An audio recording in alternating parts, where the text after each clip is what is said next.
Well, hello there. Thought I would start a new series since I have a reason to do some peyote beading. I haven't touched this in about 4 years, I figured. I was comparing notes with a friend who got me hooked on it. And yeah, so I thought the first video here would be an introduction. If you've never peyote beaded, you're not sure, you wanted another video about it, I'm going to show you my version, what I do, how I've done, etc., etc. Alright, so you need thread and you need beads. First off is the threads. You can have Fireline, there's other brands. You would have charcoal gray, this is a smoke, and 4 pounds. This is the same thread that fishermen use. But you know, I don't know if there is a difference. I don't think so. Because it's Fireline microfuse braided bead thread, 4 pounds. So that's the test, obviously. But, you know, you can go to your favorite fishing place and go find your favorite thread. We have that color. We have white. Oh, they call it crystal, so it's going to be clear. The neat thing about this is, do I have a tail on here? No, I don't. Okay. Is it comes with this, it hangs, but that's also to keep the thread in place. So that's very handy. Put that inside of there. These sleeves, pen wraps, only will fit the G2 pens. The neat thing about the G2 pens is you can, if you're familiar with them, you can change out the color of the pen outside or the ink inside. You can take off the sleeve and put it on a different pen. There's all sorts of combos you can do with it. Then I have larger ones. It is 6 pounds. The poundage doesn't matter. You're making a pen wrap. You're fishing with it. It's not going to have stress to it. So you don't need 6 pounds. But if you want to, just to hold things together better, then that would be cool. So this one is what color? Smoke again, which I can't show you because you won't see it on camera. So just know it's a smoky color if you're familiar with colors. These bigger ones do not come with those protection things that go over it. So you can use a rubber band. I'm trying to find the end. Or what I like to do when I find the end is put it on top of the label and find a piece of label, lift it up, and then put it down over that. Or you can put Scotch tape. Either or. You'll have to experiment and find out which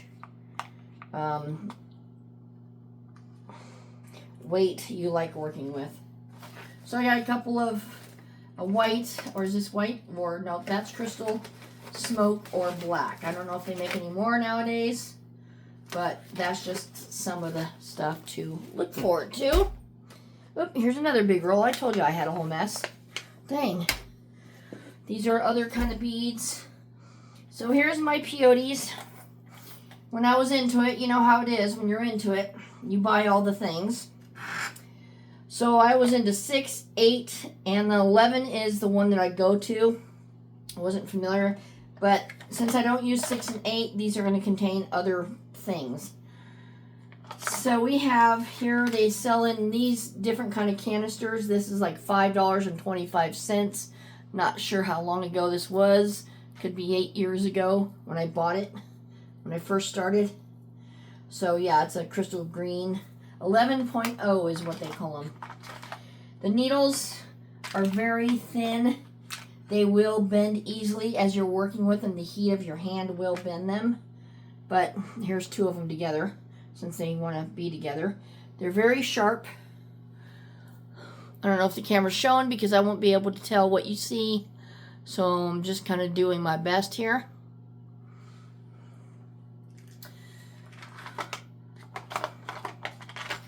I have empties just in case. I have all sorts of color: green, pink, yellow, white, gray, blue, purple, brown, black. These are round beads. But, oh yeah, these are the round beads. Micas, I think they call them. Maiucas. And this is an 8.0. The lower the number, the bigger the bead. So different canisters that they sell them in. These are 11.0s. They'll sell them in glossy, excuse me, matte,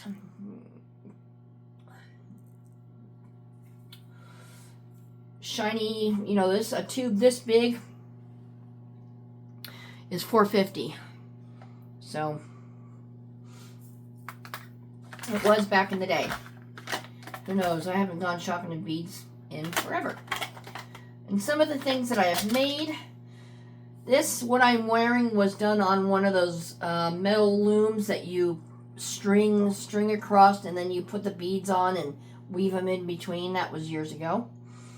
I have a whole mess of charms that I bought off of Etsy for the projects I was doing for dentists, optometrists, firefighters, police department, and then I would get the appropriate charm for it. I have skeleton, so that's Halloween, spider, a piece of money, American star, some seashells because I have sea themes. What else? Coco Pelli because I have a Coco Pelli also. I have all sorts of stuff, but anyway, that is that part of it. Like I said, I'm going to be doing a tutorial, my first get together. It's been a while. I have to train myself of how to do it, and I just watched a video, so I just picked it up real quick. They have all sorts of colors. That's fluorescent orange. So I'll get a beading mat, and the beading mat, you're going to want to label it according to your chart. If you're a beginner, you're going to want to not mess with the chart of how they have it. You're going to want to follow it so you get used to it and understand it is the best advice I can give you. And let me grab something here. Here is my big book of all my patterns. So I have salmon. One of my videos out now shows we went through all this. So the pattern, which is, this is the dentist, has these 1, 2, 3, 4, 5. So when you look at like A, you look at the chart, which is back here, it's A, which is the background. They want mint green for that. You can change it to whatever you want, as long as you know that what you're putting with it, i.e. the tools for the dentistry, don't hide inside that color.